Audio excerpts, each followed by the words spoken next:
Communication হচ্ছে, national highway হচ্ছে। আমি সব জায়গায় বলি, উনি এত রাস্তা আমাদের করে দিয়েছেন, সেই রাস্তা শুধু রাস্তা না, কংক্রিটের বা পিচের রাস্তা না, রাস্তা আমাদের রাস্তা দেখাচ্ছেন মাননীয় প্রধানমন্ত্রী। বন্ধুগণ, আমার অত্যন্ত এখানে আসার পর যেভাবে আমি এখানে বিশাল সংখ্যক লোক সমাগম দেখছি এবং আমি দেখে অত্যন্ত আনন্দিত।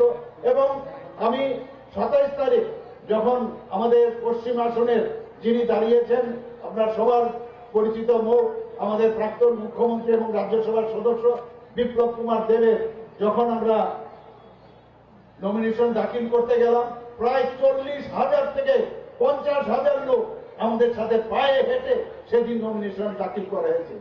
ঠিক সেই অবস্থায় আমরা পূর্ব আসনে 28 তারিখ যখন আমবাসাতে সেই নমিনেশন দাখিল করতে যাই, সেখানেও সে বিশাল পরিমাণ প্রায় 40 থেকে 50,000 লোক আমাদের সাথে পায়ে হেঁটে সেখানেও আমরা নমিনেশন আমরা সাবমিট করি।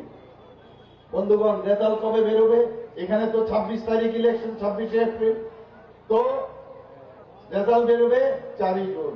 আমি এই দুটো জায়গায় যখন সাবমিশন আমরা করতে গেলাম নমিনেশন, সেদিনই আমরা বুঝে গেছি যে 4 জুনের জন্য আমাদের অপেক্ষা করতে হবে না। বুঝে গেছি যে পালস দেখে বোঝা যায় রুগী কিরকম। আমরা শিওর যে আগামী দিন আমরা দুটো জায়গায় বিপুল ভোটে ভারতীয় জনতা পার্টি জিতবে।